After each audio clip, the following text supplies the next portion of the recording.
Act natural. Sorry, look at me. Act natural. I don't know why my leg is up. No, it's better. We were just perched on the edge of the bed. No, like I think crepes.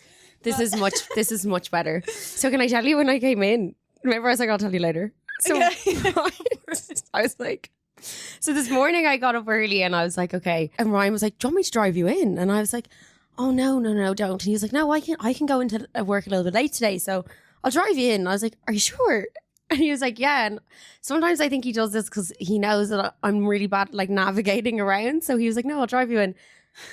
Emma, we get here at 8:30. We get here at 8:30.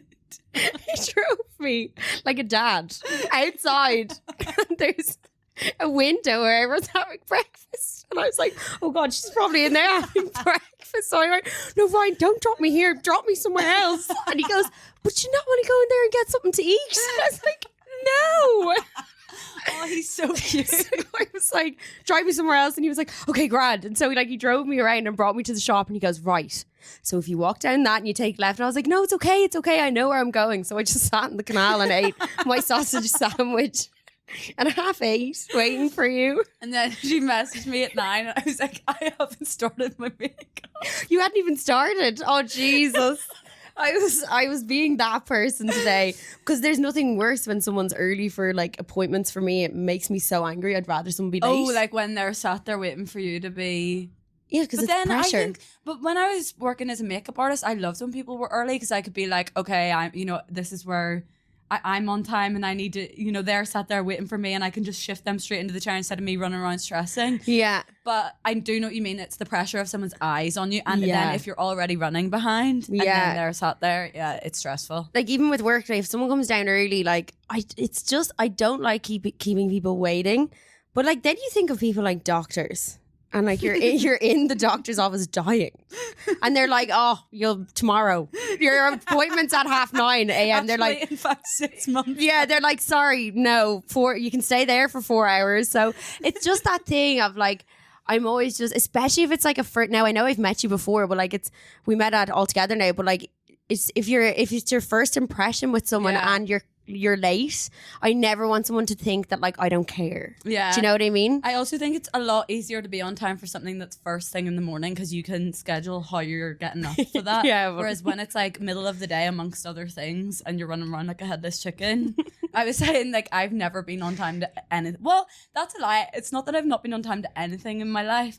There have been a few things where I'm like, I need to be on time for this, where it's really bad. Yeah. But in those occasions, I'll literally be an hour early because I know what I'm like. And if I'm like even 5 minutes close to the time, I'll be late in the end. Yeah. Does it stress you out, or are you? Yeah, it stresses me out so much. I run around like in constant stress mode. Like, and then if you're podcasting, you're not present. Yeah. You're like talking to someone. So I'm glad that we got that like chill moment. So it wasn't like bang into it, but like, oh my God, just that big weirdo. And especially because I have olive oil in my hair. Like I have olive oil in my hair, and like I walked into work yesterday, and like I'm going out tonight, so I was testing it out, and I walked into work, and one of the barbers my studio's underneath the barbers. He goes, Jesus, you got drenched. And I was like, the olive oil must be working, because I wanted the like wet look, but I didn't want to say, Jesus, you got drenched. He goes, Jesus, you got drenched. And I was like, in fairness, that is the look you're going that's for. the look I'm going for, but like it wasn't raining that much outside, so he looked at me, and then I went in front of the whole barbers. Oh, I just had a shower. And like, there's people getting their hair cut, like facing me in the mirror, and like me announcing to the barbershop that I just had a shower. And I was like, oh God. And then like I come up like 4 hours, 5 hours later, my hair is still wet. So it's like, I needed to address that I have olive oil in my hair before if this clip goes out and they're like, she's greasy. Guys, has anyone successfully done the wet look hair? Like the red carpet wet look hair? Because it's like, I'm wearing glasses at the moment. Like if I'm touching my glasses, there's like, oh, it's getting grease everywhere. There's like grease on my glasses. There's grease on my phone. I always think this when I put, do you ever use rosemary oil in your scalp? No, actually, maybe. I think before once or twice. Because sometimes I would do that, and if I like, I'll do it like overnight, and then I'll get up and go to Pilates in the morning, and the whole time I'm like, I smell like roast potatoes. Roast potatoes. You know, like the rosemary scent, like you associate it Yes. so much. Oh my God, I so get that. I'm actually going to take my glasses off because they're just greasy. Sorry, am I holding the mic okay? Yeah, My fork. Our forks. It's a real professional setup here. No, I love this. It's so much more comfortable. We were saying that like going into a studio and knowing someone's listening to you, I feel like I can't be 100% myself. Yeah, you have to really forget, which I think is easier to do when you're having a conversation with someone. But I cannot understand, like I was saying, I can't wrap my head around people doing solo episodes in a studio with someone on the other end, like in a mic. Yeah. Saying things to you. Unless you had like a topic, like if you're talking about an in particular subject and you're focused on that subject. Yeah, like people that do true crime and stuff like that. Yeah, it'd be so fine to be able to like kind of, if someone was in a studio, but if you're just kind of like, if we're just like talking back and forth, I'd be so cautious of that person being like, idiot. Like, she's a fucking moron. She's a moron. My brother called me a fucking moron yesterday. He seems lovely though, doesn't he? He seems really nice. I remember I saw what you were basing it off that. No, sorry. I met him at All Together Now and he seems lovely. My brother? Oh. I thought you said your boyfriend. Did I? I think I said my brother. Did I say my boyfriend? I thought you said your boyfriend. Oh my God, imagine I was just coming on this podcast like, yeah, my boyfriend called me a fucking moron. I was like, well, you must be really close. Me normalizing that behavior. I mean, you must be really close. Oh God, no! I thought you said your boyfriend. Sorry, I don't know. Maybe I did, but I meant my brother. What age is your brother? My brother's biggest op. What does that mean? Like he's like, what does biggest op mean? It's like I'm his worst enemy sometimes. Is it older or younger? Is he older or younger? He's only like a year and a half younger than me. But see, the thing is, me and my brother have a really good relationship when we don't live together, which we don't at the moment, so we're all good. But when we live under the same roof, we are like cat and dog. Like that's like me and my sister as well. We're just totally opposites. Yeah. Like she thinks I'm crazy, but like I'm actually just normal. Like, do you know what I mean? Like why does she think you're so crazy? It's I don't know. I think when like, for example, when she was younger, she never got caught like proper drinking. Mm-hmm. Do you know what I mean? I think she confessed and was like, I had a drink, which I'm there like getting my stomach pumped. Right. Do you know what I mean? So I think the word wouldn't even be crazy. It's like I was just less sensible. Like she was a very sensible, like I remember there was once where I asked her to hide my drink for me and she was like, absolutely not. So I put it under the deck thinking, and I was like, my mom's going to find it. My mom's going to find it. I was like, searching through the deck. Why would she go under the deck? But she's just that kind of like, we just got, the eras were so different. Okay. Like she's 32, I think, or 31. And but that's not, I'm 27. So you're 27 as well. Yeah, it's like there's not that much of a difference, but I think it really depends on like who you grow up with in school and stuff. And like her friends from school are all like still friends, where like I didn't, like all my friends from school were friends with people outside of school. Does that make sense? Like now a lot of them are still really good friends, but it's that kind of like big girl group that like I think fluttered away from. And like started going out to town and like drinking like on the steps and meeting new people, where I feel like my sister never experienced that. Okay. Does that make sense? Does she have like no tattoos? And she has one tattoo that she got matching with, I don't know. Can I say this? No, I can't. It's fine. She's not going to listen to this. It's fine. She got matching with her ex and like she was like 17 and she came into me and she was like, don't tell mommy, but I got a tattoo.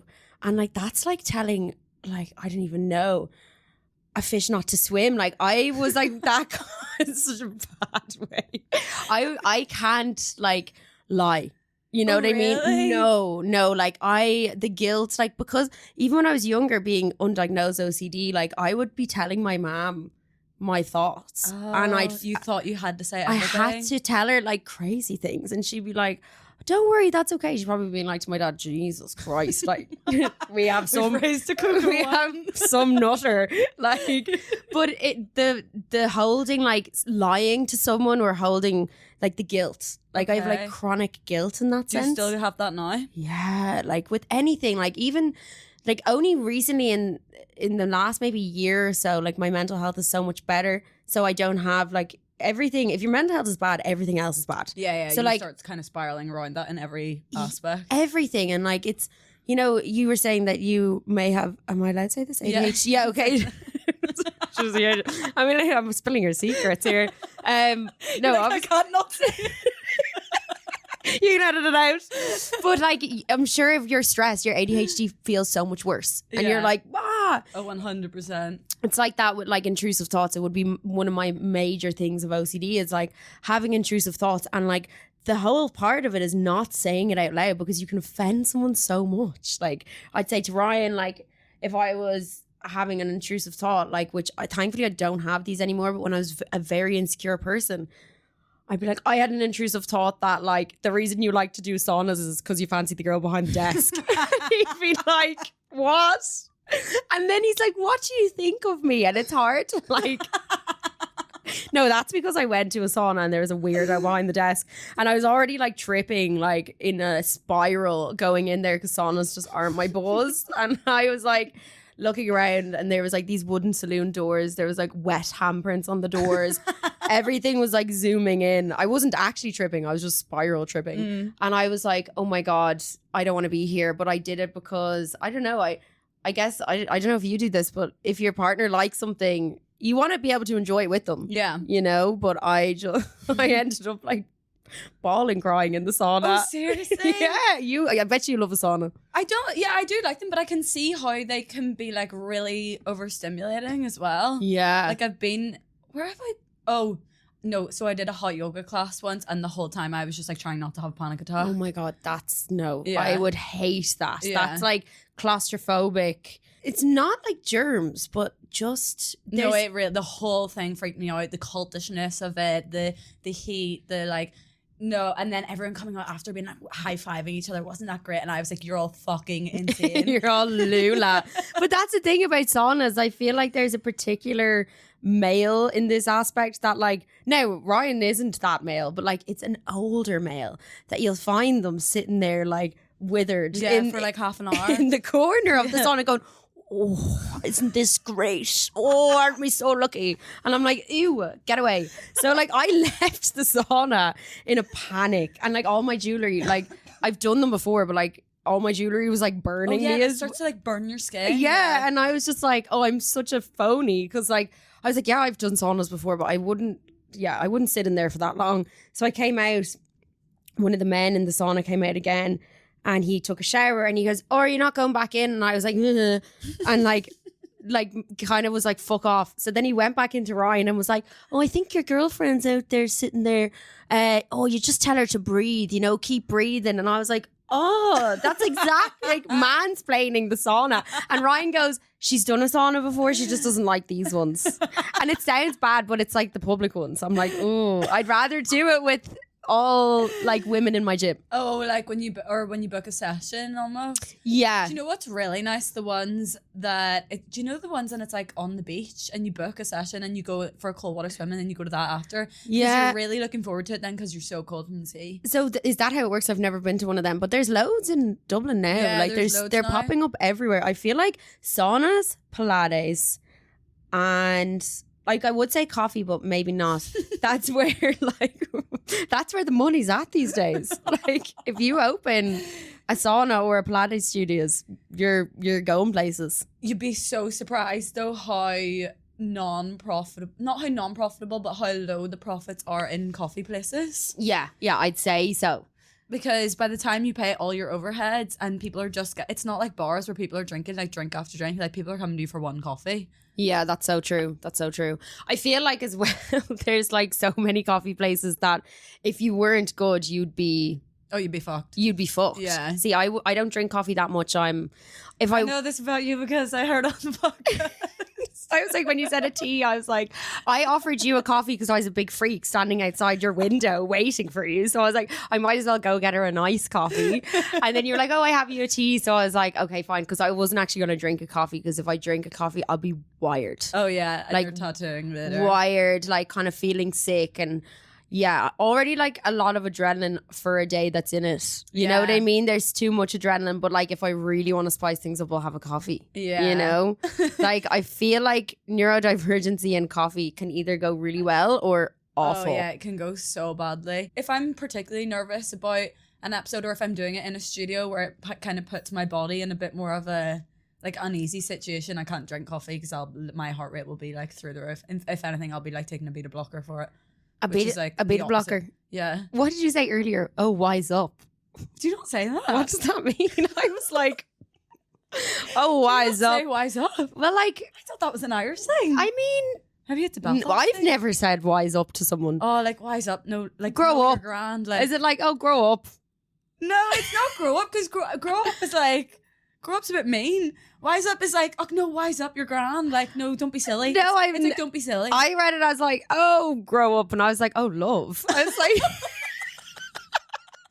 oh, grow up. I was like, oh, grand. She's on my buzz. It's fine. I've never said, oh, wise up to anyone. Oh, that must be a northern thing. Yeah, I mean, I don't really have that many friends from Northern Ireland, so I don't hear the lingo that much. But no, it's just like, don't be silly. Yeah, I like it. I might I might steal it. Come home from hanging out with you, being like, fine, oh yeah, just a wee bit of tea. Just a wee bit.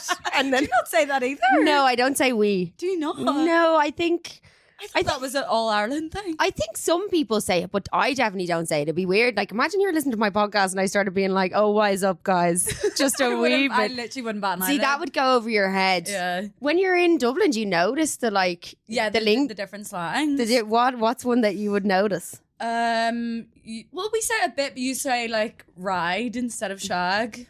Yeah, I think shag is actually way more glam. But ride's funny. Yeah. Riding her. Oh, yeah, riding her. I feel like no one would... Sorry, I'm like eating this. It's because it's on a fork. I'm like... because... I was just going to say, because it's on a fork. Yeah, I feel like ride is a bit more like gas. Like, I don't... People would... None of my friends would be like, oh, I rode him. I rode him last night. I think they would just say, I had sex. But the shag is like, did you get the ride? Yeah, did you get the ride? Or like, what'd you say about kiss? Do you say meet? We would have maybe when we were younger, we would just say kiss probably. Or get with, yeah. Or like, you know, like the older people, they'd say get it on. Did you get it on with him last night?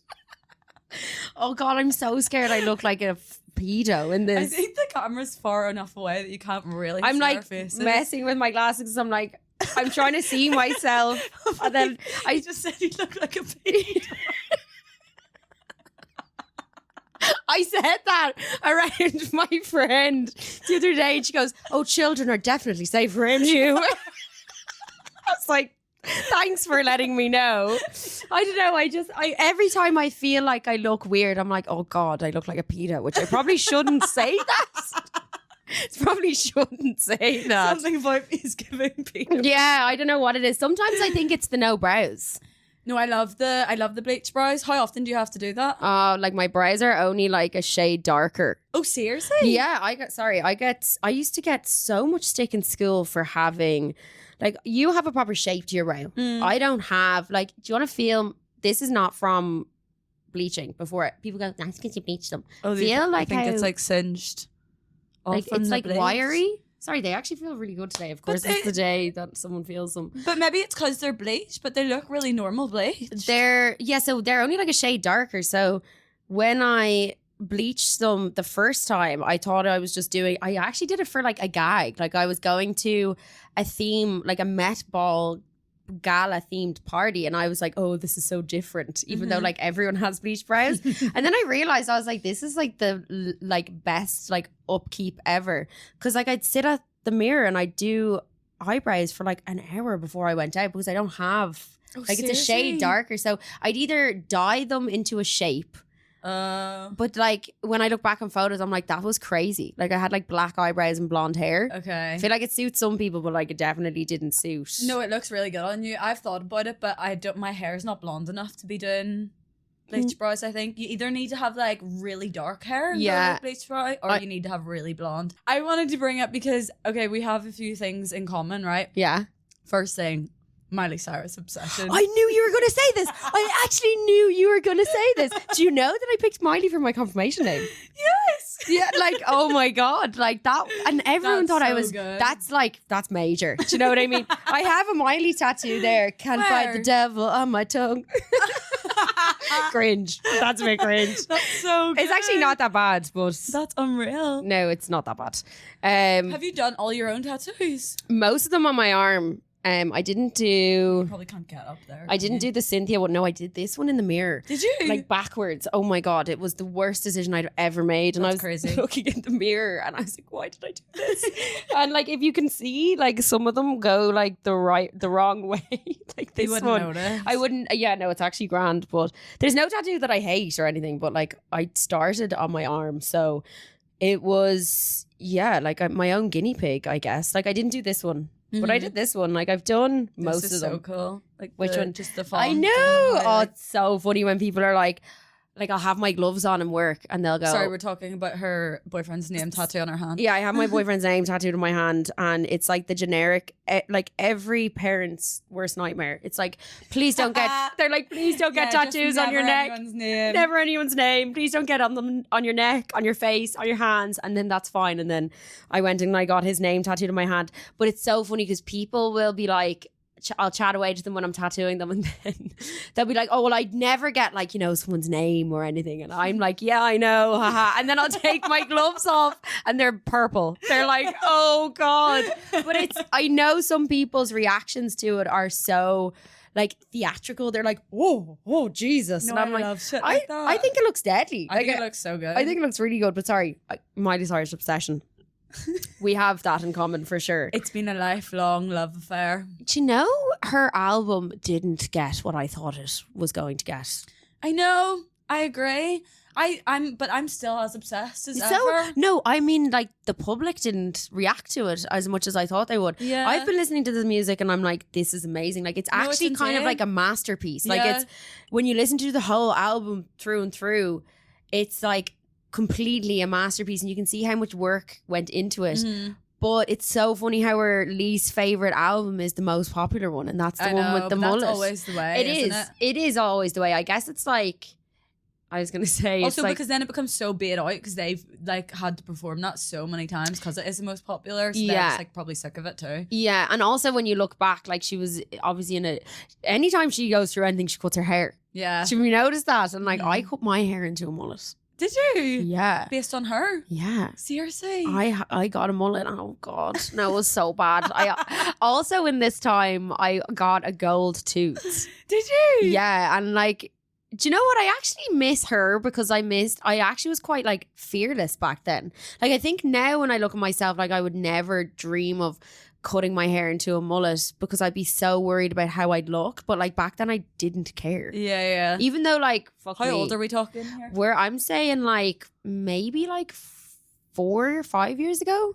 4 or 5 years ago. I think though in general though when you're a bit younger you are a lot more fearless. I feel like I got my septum pierced. I actually only recently took it out. Got my septum pierced like 6 years ago and I was like freaking out. I feel like going in to get like piercings or even going on like amusement rides and stuff, I'm like way more terrified. Yeah. Do you know what I mean? And just when it comes to traveling and like being in different, like in London, I am the most paranoid person ever. I'm constantly on edge. I'm like gripping my things. I'm constantly sweating because I'm like, what's going on? Like someone's going to steal something. Yeah. But then when I was like 18, 19, I'd just be pottering around the place like, you wouldn't care. And you'd like walk through woods and, well, not the woods, but like you'd walk through places at night and not think of like someone's going to like steal me. I didn't want to say that word, but someone's going to do something bad to me. No, I would do the mad. I would literally get left home with strangers. Yeah, I know. And you'd like chat to people and it's mad how fearless we were. And to be honest, like I kind of wish I had that innocence back, like, because the way I view the world now. That's the thing. It's because your perception of the world is so different. Yeah. It's like you're so young and naive and you don't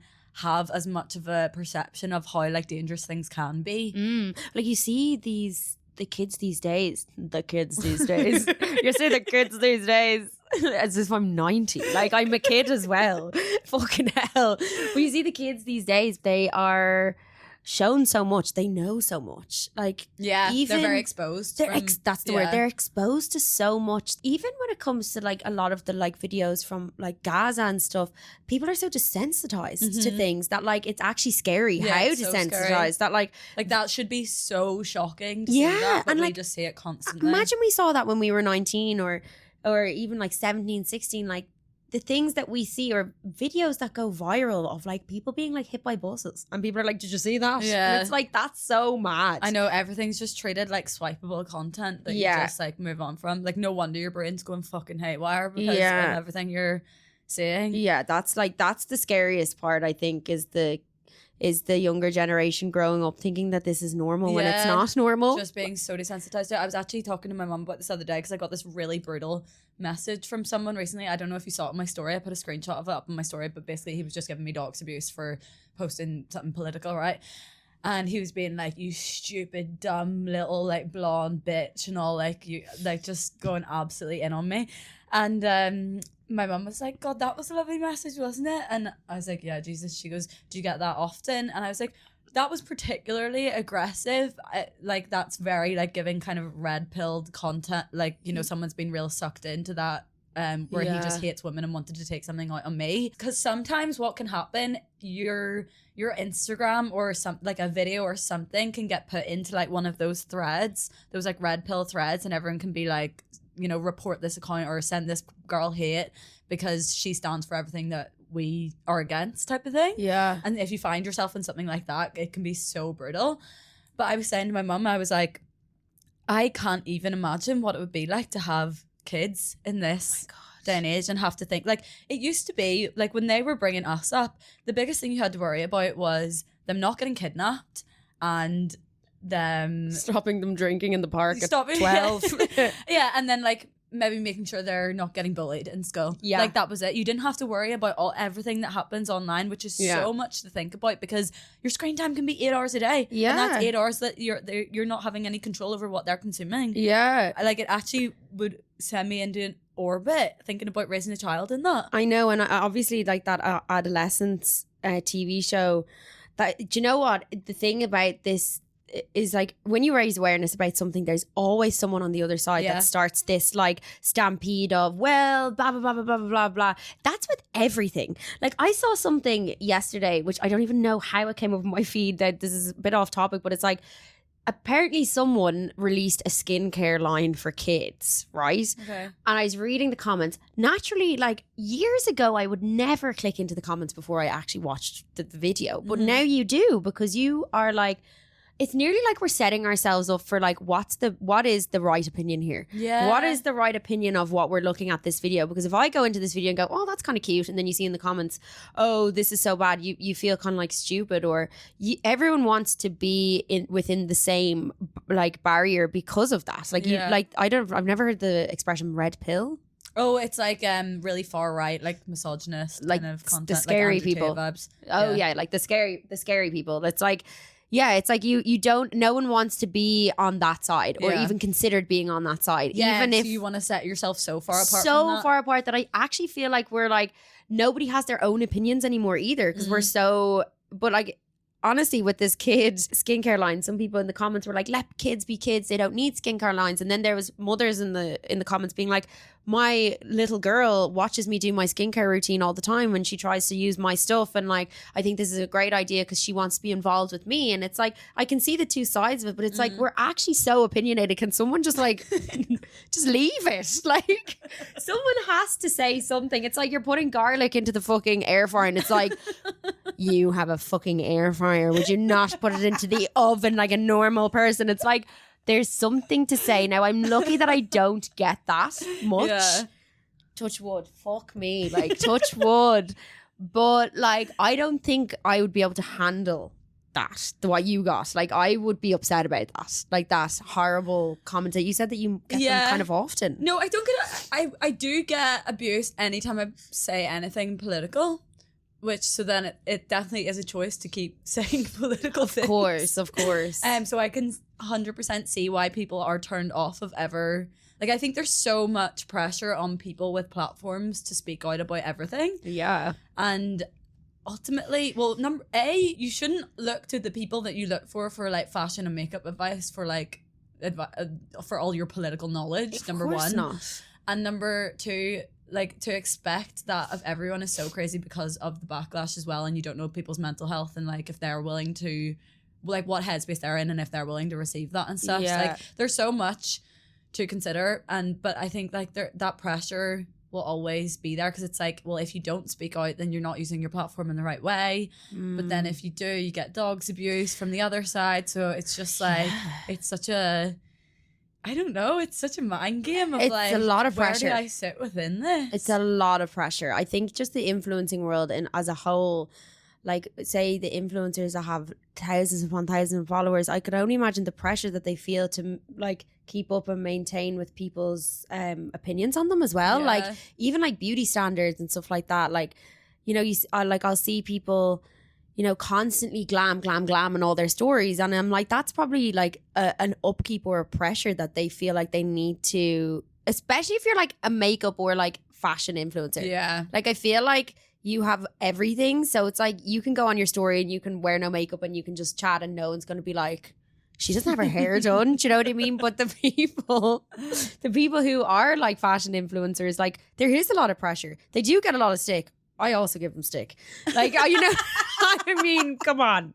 I give them stick too. But I openly, like, I know that I'm really bad, but I think that there's like such a fine line between if you're putting yourself out there in that way, like, I don't know, it's so hard to believe anything anyone says anymore. I know. Like, anything. anything. Oh my God. I've been thinking about this recently. I think the introduction of TikTok Shop has like delegitimized what is everyone this? What says. is? I've been hearing so much about this TikTok Shop. Yeah, because it only got introduced to the Republic not that long ago. So what is it? It's a shop that TikTok has. So it's essentially like, you know, the way along TikTok you've got like your profile, like your news or what your algorithm, what do you call it? Like your For You page. It probably just looks like Instagram. So it's like another part which is like a shopping section. Okay. And on your For You page, people can like be talking about a product and link it so that you can just like buy it in the app. Oh, so no like way. Jesus. But what that means is that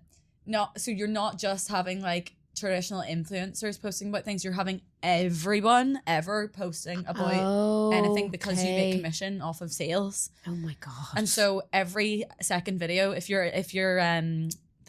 Sims in the UK, every second video is a TikTok shop ad. And so you get so zoned out from it because you're like, I don't believe a word anyone's saying because they just want TikTok shop commission. Yeah, for sure. And also because people are selling tat. Like, it's not, do you know the way a lot of like influencer ads, it'll be for like bougie brands and like all this stuff, whereas like this is kind of giving like Amazon, Temu. Yeah. Oh my God, people literally just buying stuff off Temu and being like, you could buy in bulk. Yeah. And be like, oh my God, buy this. Like, that's, I'm like, new business venture.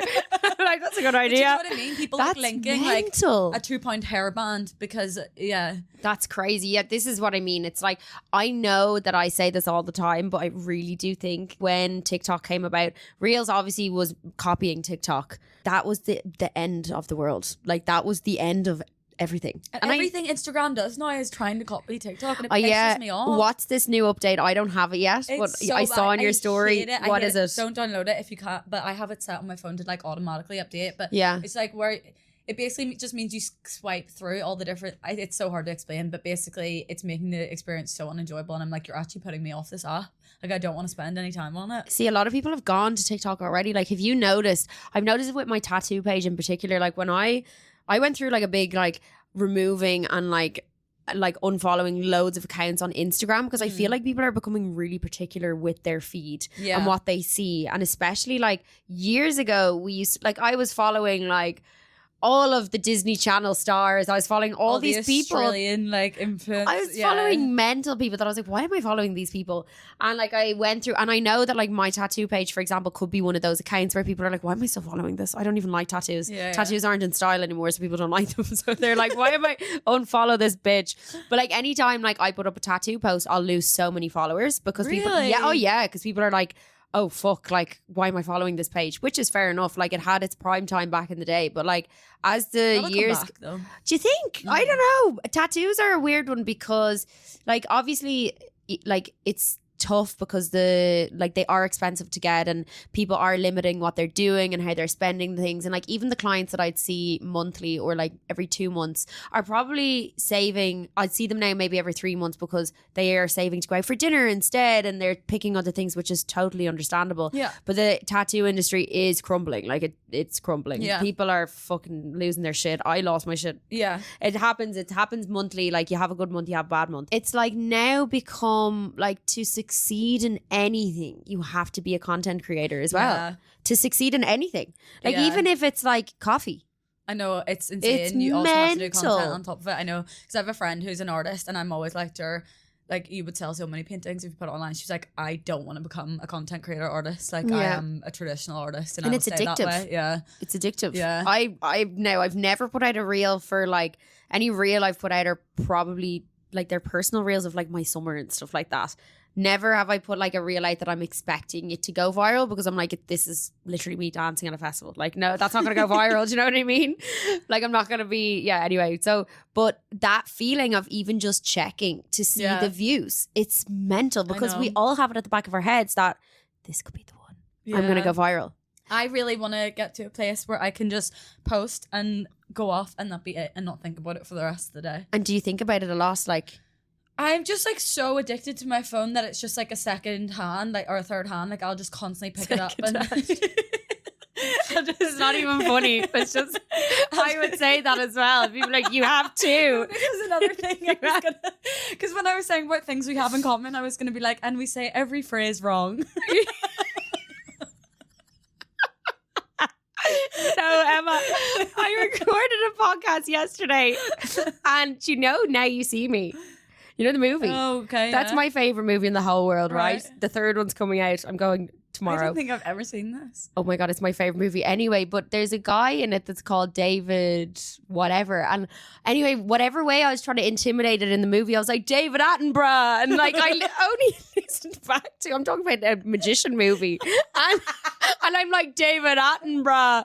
And then I only copped it when I listened back to it. I was like, I'm not putting that up. Like, but it's like, I think we get too excited to talk that we go blah, blah, blah. And don't actually think about what you're saying. It doesn't process. And I'll like actually like intertwine phrases. Like I'll like put like amalgamate them together, and then I'm like listening back and I'm like, that literally is not a thing.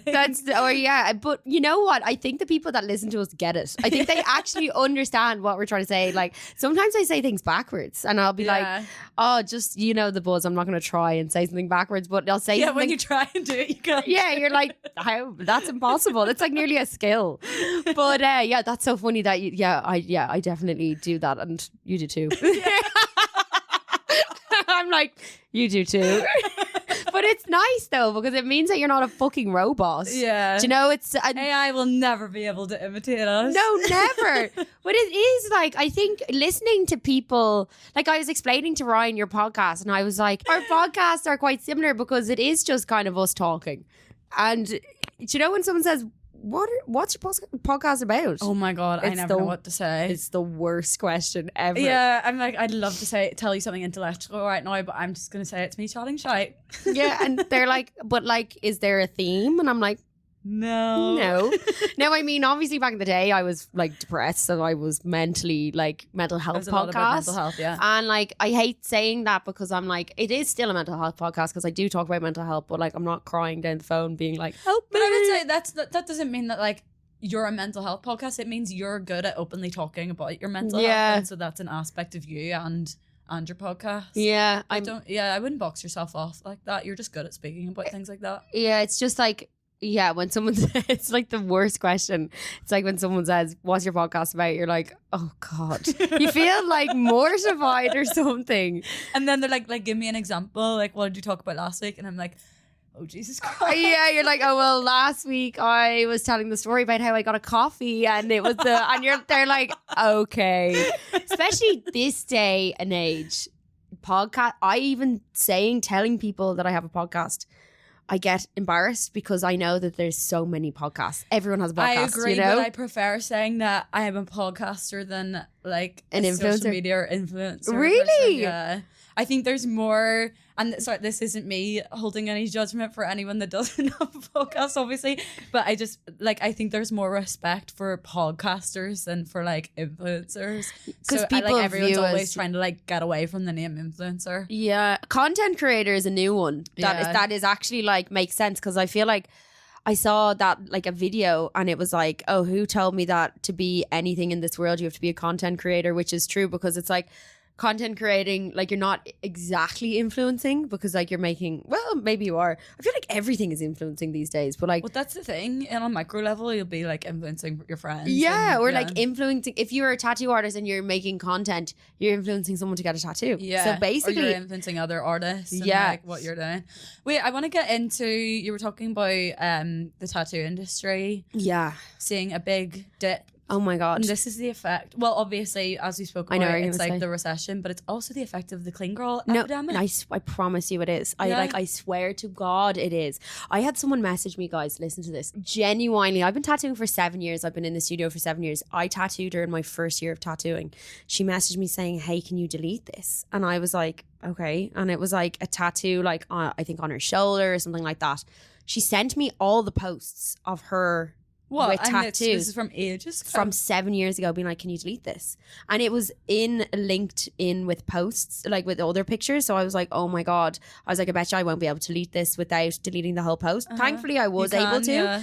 And yeah, but I was like, that's mad to be even. And genuinely, I'm under the impression. Just untag yourself. I know, but I'm under the impression she's probably getting them removed. Do you know what I mean? That's the way people have gone these days. It's like they're so, like, getting tattoos. Before COVID, it was popular. Then after COVID, my God, like, raking it in. Because because people were just, like, locked up and cooped up and been told what to do. So people kind of viewed getting even tattoos as rebellious. Yeah. Like, I tattooed, like, an 82-year-old after COVID. Really? Yeah, because she was like, oh, you know, I wouldn't have done this before, but fuck it, you know. And I just thought that was deadly because they're, you know, it's, I think the COVID thing, putting rules and restrictions made people rebel. So looking at tattoos, they're like, also because you saw how much it wasn't respected by politicians and people higher up that were setting the rules. So then you're like, and we were the last to open. More need to rebel, kind of for thing. sure. Like, we were the last to open. Out of all of the tiers, tattooing was the last one. But then we all fought back because most of our shops are under barbers, or like,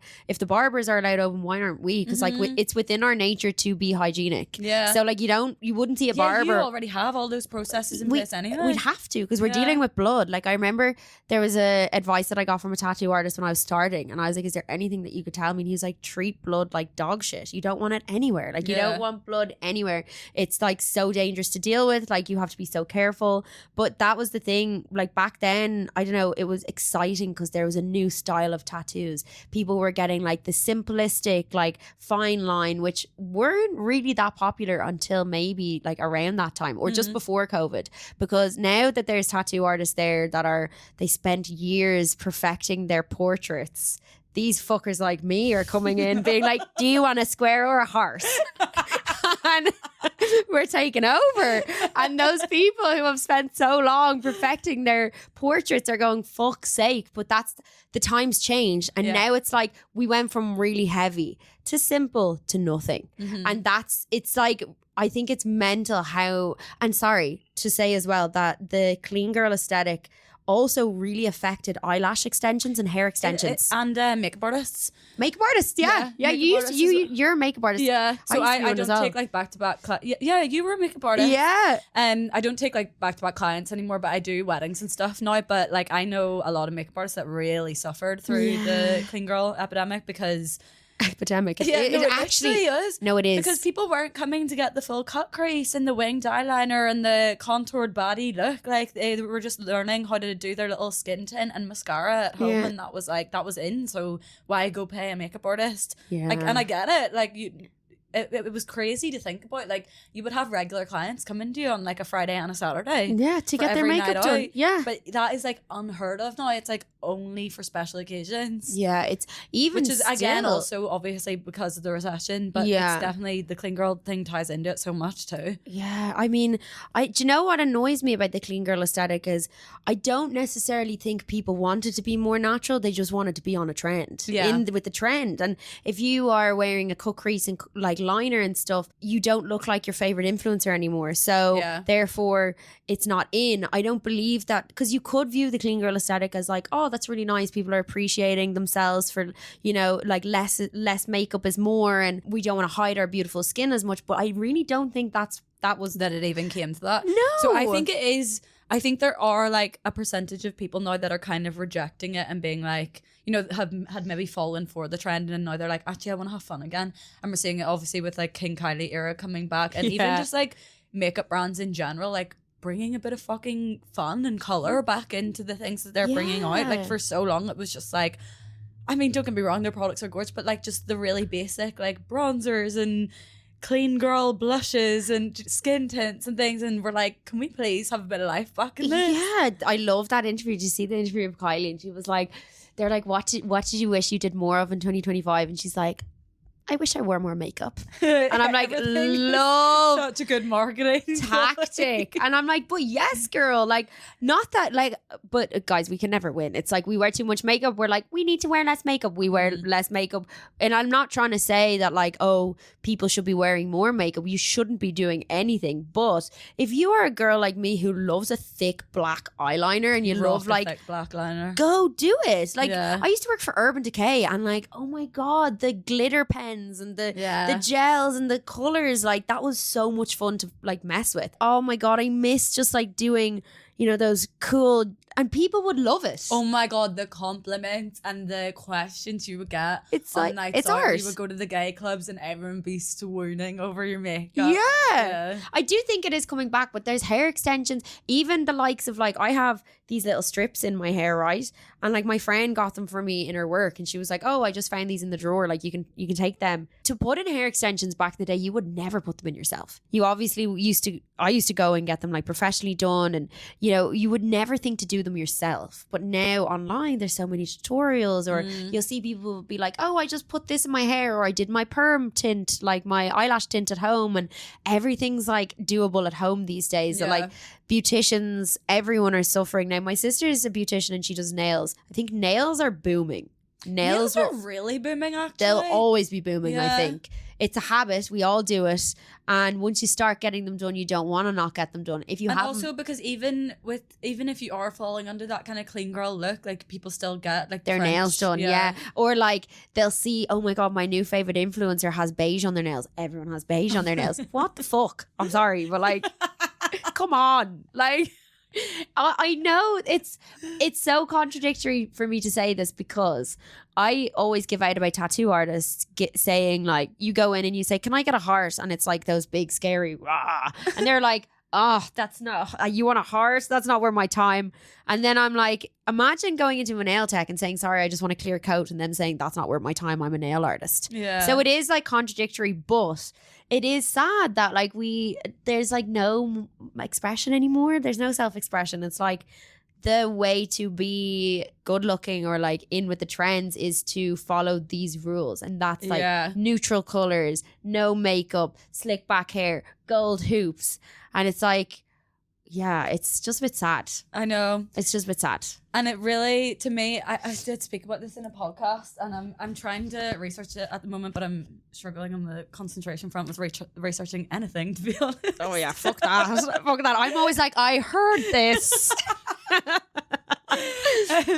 But it really falls under the whole like very traditional kind of right-leaning, like play the good role of like the good woman and the good housewife, and the wearing of the beige clothes, and the like, it's all very like I don't know. It's American. It is American. Christian girl, like it does. Utah, maybe. I never thought about that. Yeah. Oh my God. And it's like everyone's just like morphing into this kind of like the Bobs. Christian ideal. The Bobs. Yeah. It's like you know, your one from Parent Trap, like her.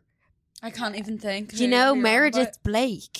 I haven't seen the Parent Trap in years. Oh my God. So like Meredith, now in fairness, Meredith Blake was like a bad bitch and she wore like, but it's like, the very like American clean, like perfectioned. Yeah. Like that's mental. And like, come here, like even the drinking, that's also like. The lack of drinking. I'm all about people looking after their health, but like, I think it's so important to also be able to let loose and have a bit of fun. Yeah. And you don't need drink to have fun, but it's like scary that there was like a percentage of people in Ireland or Dublin, maybe it was Ireland, that have chosen to like go to like the gym instead of going out drinking, or like the level of people that were like, oh, I'd rather go to the gym instead of going to the pub to socialize and stuff. Like people do, like, you know, they go to the classes, which is lovely. I think it's amazing. But I also do then think as well, it's like that when we were younger and we went out drinking on a Wednesday, Thursday, Friday, Saturday, Sunday, and we're like, oh my God, we're 17, 18, 19, sorry, not illegally drinking, but like we're 18, 19, 20, or you're in your college days or whatever, you're drinking every night. You didn't open your phone the next day after drinking to see someone in their run club or someone's morning routine. You feel guilty about the fact that you wouldn't have thought twice about it. You didn't have that. But then on the flip side, it's like, but nowadays there's not the places to go to where you could get the 90p shots in the, do you know, well, I don't know if you ever had that in Dublin. 90p. Sounds like, no, definitely not. Jeez, you know more like €90. Like so like the Student Union did like 3 pints for $5 and stuff like that. Like you don't get that anymore. And so people are having to choose where they spend their money. So I get why you have to make certain decisions, but at the same time, I think the demonization of like drinking culture is really dangerous because again, it all feeds into that like behaving as this perfect little like working like, do you know what I mean? Yeah, I never thought about it the American thing. It makes sense. Like I didn't drink for the whole of October. I didn't tell anyone. You didn't tell anyone? That's spoiler.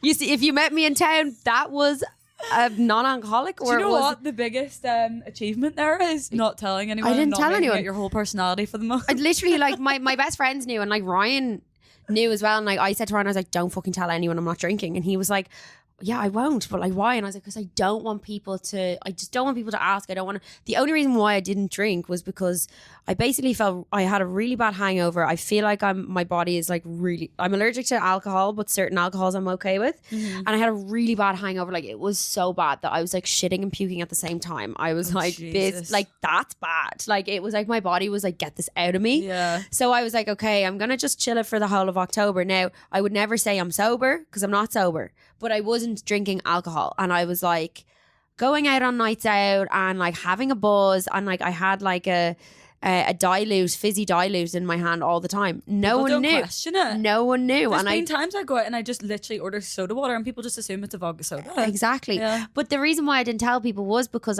it's not that I did this for like a physical reason, because I was like, I was so traumatized after that hangover.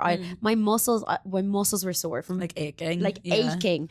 And I was like, okay, I'm going to do this. Now that I know I can do it, I'm like back drinking again, like, and I can drink, but it's more, I guess, the whole like dry January coming up now soon. It's like, guys, what's more healthy? Because people go crazy in December and they're like, oh, we're going to drink loads, we're going to do this. And then they go straight off it. And it's like, why can't you just drink normally and do that all the time instead of doing one extreme to the other? Because it's like for someone who's like susceptible for following the crowd, it's like, okay, I'm going to go crazy and I'm going to drink loads and then I'm going to like, you know, go out every night. And like December is like silly season. So people be crazy. And then they go into, I'm not drinking at all. I'm doing dry January. And it's like, but what if you don't want, like, I don't have a problem with drink. Yeah. I don't. You strike me as someone who has really worked out a good balance with alcohol. I was even saying to you earlier about going to all your festivals, and like I look at you going to that many festivals in a summer and I'm like, how the fuck does anyone do that? Because my perception of me going to a festival is me tearing the arse of it and then returning a shell of a human being and being like, I will not go to another festival until next summer. So to see you do like 4 in one season, I'm like, how has she got the stamina for this? But I think that's because you like have a very good relationship with. Drinking, I have a good relationship with it. Like I didn't when I was younger. Like I think because my mental health is really bad as well. Like I was always the kid that, you know, was getting taken away in ambulances and getting my stomach pumped and like in the drunk room and like I was definitely going through a lot when I was a kid. So I drank and my relationship was really bad. So then I think when I got older and I started to basically become allergic to alcohol, I really had to make a decision where if I want to go out and have a drink, I can't be stupid. But I'm still struggling with that now because my relationship is really good with it. Like I can, you know, even some of the festivals when we were abroad, like we went to a 7-day festival and like 7 days is crazy. I know. And like we're in the heat and we didn't drink really. Like we did, but like it was so hot that you couldn't get drunk. The only time I was drunk, and I shouldn't be doing this and this is my bad relationship, I had a glass of wine where I'm severely allergic to white wine. Like white wine is just oh my God, I will have one glass and be puking. That was the only time in the 7 days because at the festival they had like a wine and cheese bar and it was too hot to drink red wine, so I was like, I'll have a glass of rosé. I was pissed and I was like, okay, that's it, I'm done now, because I knew if I then started drinking over that, then I'd be puking and I'd ruin it was my last day as well. So I was like, oh, I'll save this till last and have a glass of rosé, because I don't not like wine. I love wine, but I can't drink it. Okay. So it's one of those situations where sometimes I look at it and I'm like, oh God, I'd love that so much. I'd love that so much. And then sometimes I'm like, that is a devil in a cup. And I'm so happy I don't drink that. But yeah, my relationship with alcohol is really good. And that's, I guess as well, I'm lucky because I'm kind of giving out about people being like, you don't have to do dry January. But like some people have problems with this, and that's great if you can do that. But if you actually don't have a problem and you have a good relationship, why exactly are you doing it? Are you doing it for admiration from other people? Are you doing it to challenge yourself? Or are you doing it because everyone else is? You know? But I do also think it comes at a time where it's like people genuinely need it after December because the chaos of December. But yeah, I always think like if you couldn't tell anyone, what would you do? Yeah. Well, I was planning on not drinking from October onwards. Really? And that was the plan. And I said, Ryan, please don't tell anyone. Like, don't tell your family. Don't tell anyone that I'm not drinking, because I really I don't want to deal with that. And I don't want to deal with people. Like, I was talking to my mom and I was like, oh, like, I don't know what to do. Like, I was like on Christmas Day, and I was like, because like mushrooms, I wouldn't take mushrooms, like psychedelic mushrooms often or anything. But like if you're at a festival or something, maybe. And like mushroom as a mental health therapy, I used to microdose. Okay. And I used to take microdosings of mushrooms, and like it's not as if it like gives you any like, you know, if you're considering doing it, looking into it, because I just didn't want to take prescription medication. I think it really helped me, but it also gave me that kind of like buzz where I was like, okay, I could go out and like whatever. And I was like, do I get maybe some of them? But then I was like, then that's still kind of like dependent on something else to have fun, you know? So I'm still figuring it out. I'm not drinking. And I was going to say it on a podcast, and then I was like, I don't want to say it. Well, I've already said it now, but I've already said it now. But I don't want to. You create that pressure for yourself. Yeah. You create that pressure where if you go out and you have a drink, someone goes, oh, I just thought you were drinking. Yeah. And you're like, why do you care? But actually, I've just decided to tonight, and I'm not arsed with the questions. Like, I'm going to have a drink tonight. Yeah. And I know, but I'm off tomorrow, so it's fine. So, like, I can have a drink tomorrow and, like, I mean, tonight. And if I am a little bit hungover, I'm not going into work or I'm not doing my job in bits. So I don't feel that guilt. But yeah, I guess it's just like my relationship with it. It looks good and it is good, but physically, I'm like, I don't know. Yeah. I feel like I'm like, are you into the moon?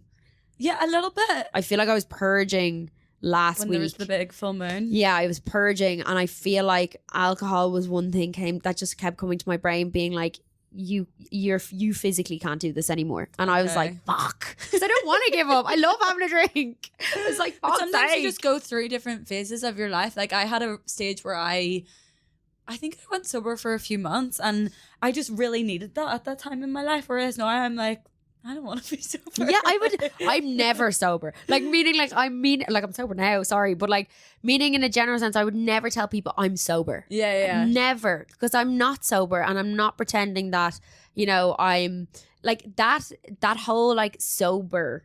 If you're, like, off the drink for a month, and maybe you had, like, one or two, that, you're not sober. Yeah. Do you know what I mean? Like, you're not sober.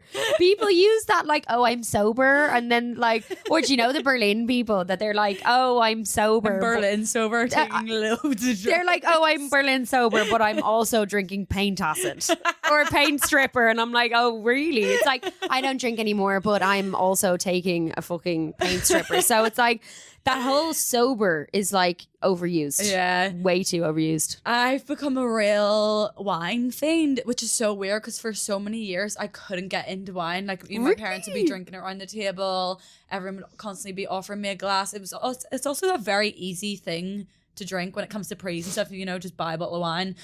But I could never get into it. And then recently I am wine obsessed. And I like, even if I'm having a night in, like watching a movie with my boyfriend, I'll be like, bottle of wine. Yeah, that's lovely though. I miss that. Like I don't miss it because I never had it. But like I miss like when I used to drink wine, it was just that like having a glass of wine with dinner is glam. Yeah, it's quite chic. It is. And you can eat and drink at the same time. I drink vodka with a fizzy drink. I can't have dinner and a vodka, and a fizzy drink. So that's where I fuck myself up. Like I was out for dinner on Saturday and like we knew the chef in the restaurant. So he kept like sending like loads of lovely dishes to the table and then cocktails arrived to the table. And like I just drank the cocktail, not even thinking. I knew I shouldn't have done it and I knew, but like it's just that like willpower. It's just being able to say no. Yeah. Like tonight, I don't know what the buzz is with the drinks. I don't know if we're going to be like having cocktails, wine. If it is just cocktails and wine, I'm going to have to ask for like a vodka and sure fizzy drink. Do you know what I mean? It's like that. Yeah. It's like that willpower of like, oh, it doesn't happen all the time where I'm puking my ring up, but only sometimes. So I just like, it's like Russian roulette basically. Yeah. I'm a real like chaser. Like I'll be like chasing the next drink, like not know when to call it a night. Like yeah, I love that though. Person left in every venue. Like love that. That's a bit of bring back not a good drink. Bring it back, like bit of crack. Do you know what I mean? Bit of crack. I'm always swirling at the table. The last person there like this. And everyone's like, go home. From the outsider's perspective, I'd say people look at me being like, she drinks so much, she goes out so much, she's bad. She's bad. Do you know what I mean? Because of the viewing of me as well. Yeah. I look like, what's the word? Like bad. Just someone who's a bad influence. Bad influence, do you know? But I'm actually very good. Yeah. I just look like a bad influence. But I love a bit of fun. So like, do you know how many tattoos you have? No, I've never counted. Have you not? No, I actually get asked this quite a lot when I'm tattooing people. I've never counted. Oh my God, you should try and fully count one day. Yeah. I swear I say this all the time. I'm like, oh, I need to do that someday, but I completely forget. The minute I leave, oh God, you see that big hair coming out of that mole there? Where? Oh, I wouldn't have even noticed. Yeah, when I'm looking like intensely and showing someone else my arm, I'm like, oh Jesus. No, I have a weird mole that has, multiple. Do you pluck them? Because I have one coming out of my chin and it glistens. I have done before, but someone told me you're not really supposed to. Why? I don't really know. It's like it actually. I don't know if that's like an urban myth. I think it's like one of those things where moles, when they change, are more prone to developing like cancers and like abnormal cells. Yeah. So maybe you just shouldn't even fuck with like the hair follicles within them or something. I'm not sure. I could be talking complete shite. Yeah, I know. I feel like I heard that as well, that you shouldn't be plucking it. But like I have one coming out of my thing. The older I'm getting, the more chin hairs I'm getting. Are you? Yeah. Do you get that? I don't, but my mum does. And she'll be sitting there in the car, like plucking away, because that's the best light is when you're in the car and you can see it all. Yeah, that is. I swear to God, in the mirror is where you can see. Now they're blonde, but like they glisten. Do you know what I mean? Yeah. I actually have a random like 2 black hairs. So I think I got the coil in, and that's when my chin hair started growing. Even though there's Do you still have the coil now? I have the copper coil, the mini copper coil. And did you find that getting that got rid of your PMDD? Yeah, guys, I'm PMDD free, and I can't stress this enough. Now, it's not the same with everyone, but I got this coil put in. It was the Jadis coil. I got it put in for my periods. I got 2 periods a month. I was oh my God, it was like chainsaw massacre. I was like bleeding so much. And basically then I got this coil put in. And it's so funny because I met my partner like 2 weeks after I got this coil put in. So he only knew me as this person. Oh, seriously? He only knew me as this PMDD Eimear. So I was just... How long have you been together? 3 years. Okay. So I was like, it was like having a mental breakdown every month. but like I couldn't remember if I had it before. Like I was like, have I always been like this? Because I had never been in like a really like good relationship as well. So I think when you get into a really healthy relationship, it brings everything to the front. Oh my God, I always say this because it gives your brain so much space to actually like, because before your brain's so fixated on like the toxicity of other things 100%. Going on. So then when you like have space to breathe and actually like live your life in a normal way, all of these things come up. Like I always say this. It's so crazy because it genuinely took me a year to adjust to being in a good relationship. Like I was like, so I just couldn't believe that like I had so much time to focus on me and myself and how I was feeling. Cause like my partner's a man. He doesn't need me to look after him. If anything, he looks after me. If he always looks after me, but that was so new to me. So I was like in this spiral of I just got a coil put in, didn't realize how much it was fucking with my emotions, but also trying to adjust to being in a healthy relationship. Yeah. And I was like, what the hell is going on? So there was one day where I had a genuine mental breakdown. I emailed the woman who put the coil in. It was a specialist. I was on a waiting list to see her for years. Emailed her being like, I am suicidal. I was like that. And like, I would never even put those words into a text. Yeah. I was like, but it was nearly brink of psychosis. I was like, there is something happening to me. And then like, you're dealing with this for 2 weeks. You get your period and you're like, oh, okay. Doesn't go away. And then you deal with your period. And then you wake up one day and it's gone. And you're like, did I? And then you gaslight yourself. You're like, I completely made all that up. Yeah. And I'm like, that was just me being weird. And then when you're out of it, it's so hard to talk about it because you like can't even like relate to that person or like that relate brain. To the person. I was just a shell of myself. So when I went to get this taken out, it's actually December. It'll be a year when I got my Jada's coil taken out, and she was like, there's a percentage of women out there who can't deal with progesterone. I can say the word progesterone. And she was like, you are one of those women who are obviously so sensitive to it because there was the lowest doses of hormones in this coil. And she took it out and instantly I was a different person. Like instantly. Like Ryan was like, he didn't want to say it for a while because obviously like then I'd be paranoid and start acting weird because I'd be like, someone's watching me. But do you know what I mean? Like I was like, I'm going to start being weird. Like I'm fucking weird anyway. So like obviously I'm a bit strange. We all know that. But altogether now, a girl came up to me and she was like, sorry, I hope you don't mind me talking about this in front. And Ryan was like, I know it all. Go ahead. And she was like, oh, I have PMDD, or she was talking about something.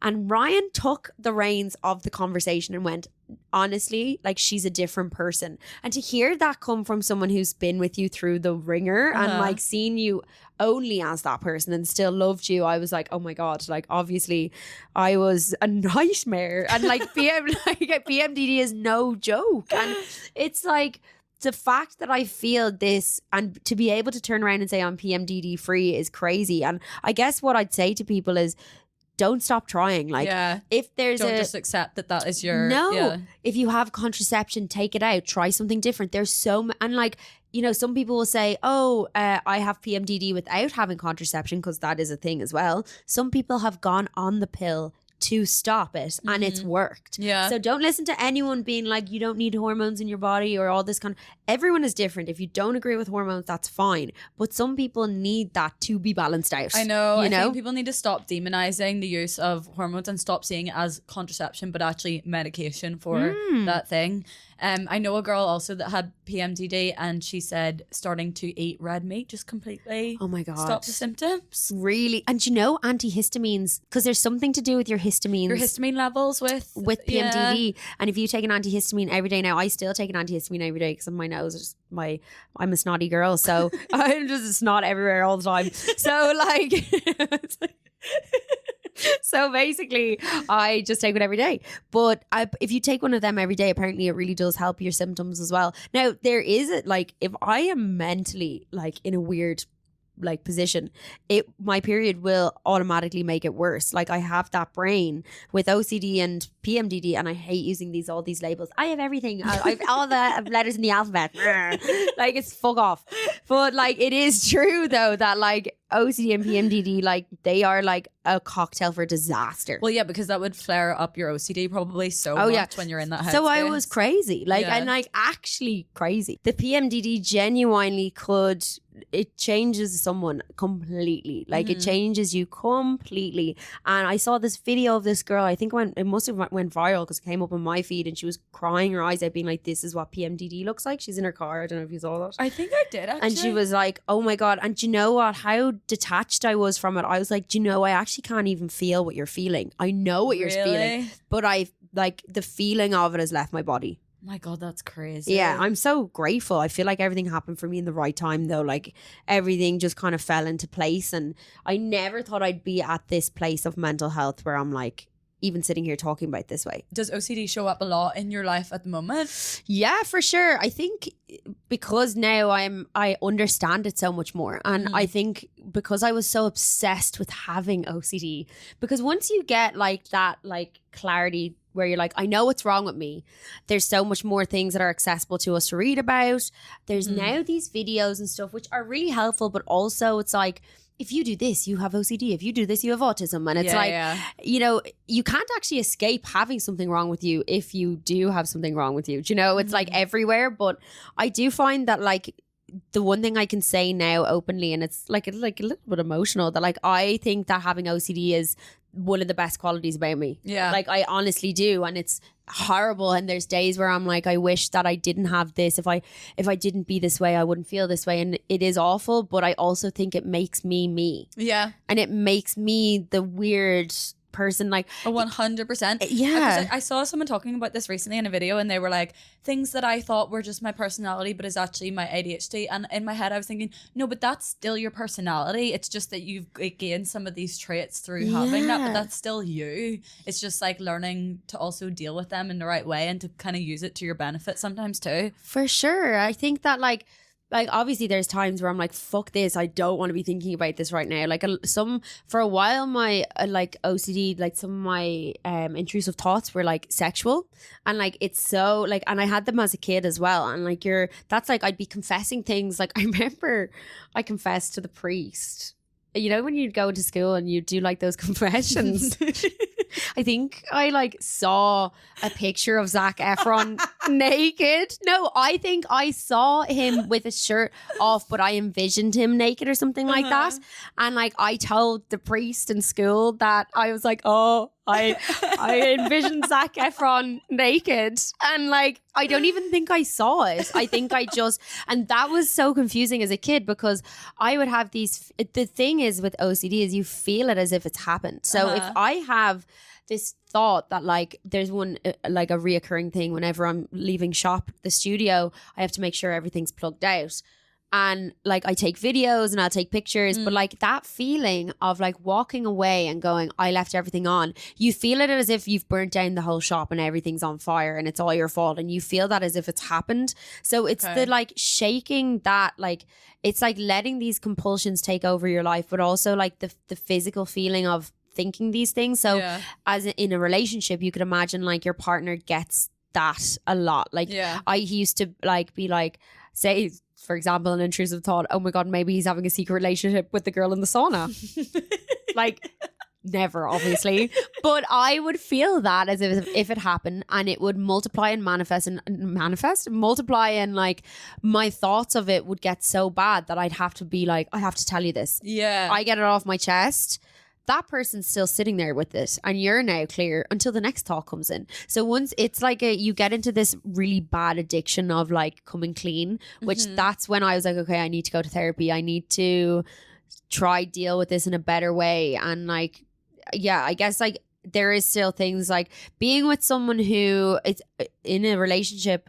OCD, like there's actually like a subtype called ROCD, which is relationship OCD, and like Ryan's initials is ROC, so it's like so funny. I'm like, I literally have ROCD, and it is difficult being in a relationship, but being with someone who doesn't like feed into it. Like I was in the pub the other day, and I came out of the toilet and I looked really distressed, and he was like, what's wrong? And I was like, nothing. And he was like, what's wrong? And I was like, I didn't want to say it out loud. I was like, I touched the door handle.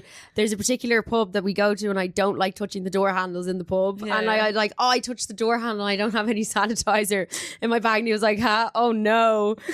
And like kept looking away. And like, instead of him being like, oh my God, you want me to, I'll get you sanitizer.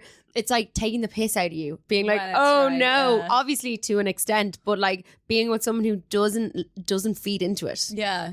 You know? And does it make you feel guilty as well for having certain thoughts? And yeah, for sure. I think the worst guilt is feeling like thinking things about other people doing bad things to you, like your friends, or like, you know, I would never think badly that my friends would do that to me. And if I was to say like, oh my God, I thought that, now it doesn't happen often at all anymore, but like I'd be like that friend that like if someone was, you know, not speaking to you, I would be like, I did something awful or they hate me or something like that, and they're just busy, and I would like break it down into the worst situation ever. And then I'd feel guilty for even thinking my friend could do that to me. That's the worst, when, especially relationships as well. Like Ryan at the start was just like, do you honestly think that of me? Like, and I'm like, no, that's the thing. I don't even think that. I would you would never do that. And then and then he's like, what am I doing to give off that impression? Completely. And it's so awful, and it's so bad for someone to, you know, like, because you feel so much better after saying it, but then you get something else in your head, and it's like it's a cycle, and it's like breaking that cycle is the best thing, because when you're in that cycle, it's like one of my best friends, Shu, and like she lives in Australia, and anytime I had thoughts to her, she was like, instead of saying them to him, say them to me. So I'd be like voice noting her, she's in the middle of a blow dry, and I'm like, I just had this thought, I'm like, and she's like, she will reply to me ASAP being like, no girl, hang on one sec, just putting a tint in, and she'll be like straight back on it. And like, not that you should do it to someone else, but like it does help break the cycle, even a therapist, but a therapist isn't accessible all the time. It's like trying to break that cycle, because obviously the reassurance from the person you're having the thought about then becomes like something to them as well. It's way better to get that reassurance from him, but then you're insulting them, and I mean, he loves me, and he still loves me, and also I'm sitting here spiraling about something I said, because I was talking about the video that I saw of the girl being like, things I thought were my personality but were actually ADHD, and I was like, no, but they're still you. But I think it's really important to separate the fact that was with something that was ADHD, whereas with OCD it's important to separate that that's not you. Yeah, for sure. I mean, yeah, definitely. Because like, obviously, like when you get intrusive thoughts, you can be like, I'm not a pedophile. Yeah, you're like, I'm not a pedophile. So sorry, ever since I said that, I've been thinking like, oh my God, wait. God, that didn't even cross my mind. We're so alike. Oh my God. I would be pumping sweat. Oh my God. We're so alike. Yeah, honestly, that is the thing. And the OCD it isn't you. OCD seems like you're fucking, it's like, you know, those devils and angels. Yeah.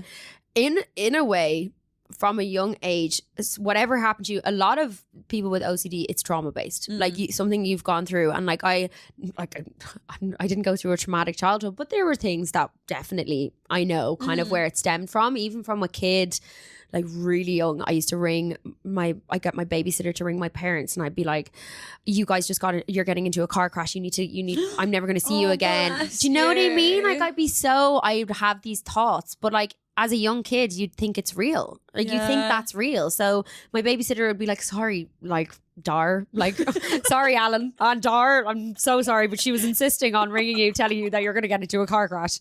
So it was like these intrusive thoughts that I was like, but then like, it is in a way, when I was in therapy, I learned that like OCD is an enemy of some sort, but it also it's trying to protect you. It thinks it's trying to protect you. And we as humans, like, we always think of like the what ifs, but the what ifs in my brain is like, oh, like really, really bad, and it nearly steers you, like, oh, me touching the door handle. What if I touched the door handle and I got like, I don't know, chlamydia from the door handle? Something everything's an extreme. So extreme. So extreme that it's like, I don't know how to like to separate yourself in a way, but also remember that like the little quirky things or the like the way that you live your life and the things that you do is you. And like, if, you know, I take the piss out of myself all the time about it, but I also surrounded myself with people who could also be on that level. And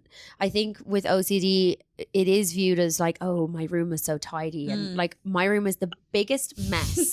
The biggest. I know, it's interesting how that's the stereotype, isn't it? There's nothing clean about my room. Yeah, I might have 2 showers, maybe 3 a day sometimes. Like sometimes I don't look it. I don't fucking look it. The olive oil. The olive oil in my hair. It's like, doesn't even look like wet anymore. It actually just looks like grease. Sorry, we're gonna wrap this up because, well, Eam's a busy girl. She's got things to be at. She's a tattoo artist. No, I know, but we can save more conversations. Yeah, we could definitely. We should do a part 2 for sure. Yeah, I've never been to Belfast. Come on, I've never been to Belfast. You and Ryan should come up. I'm dying to go. Like, oh my God. I swear to God. And like Ryan's like, yeah, but you know, sometimes with the accents, like there could be, do you know that? Oh no. And some people have scared me, and I'm like, what do you mean? Like, oh no. That's silly, isn't it? Not if you're out in town. No, like, I mean, you wouldn't be like parking your car in certain estates, but really, yeah. See, that's a whole. We need to talk more about this because maybe when I'm there, you can show me around. No, do come up for the weekend. I would love that. Can go out. Okay, Eimear, thanks so much for coming on. Thank you so much for having me. I had really, the best time. No, I really enjoyed myself. That was really fun. Yeah, that was fun. I had so much fun. Okay, bye guys. Bye.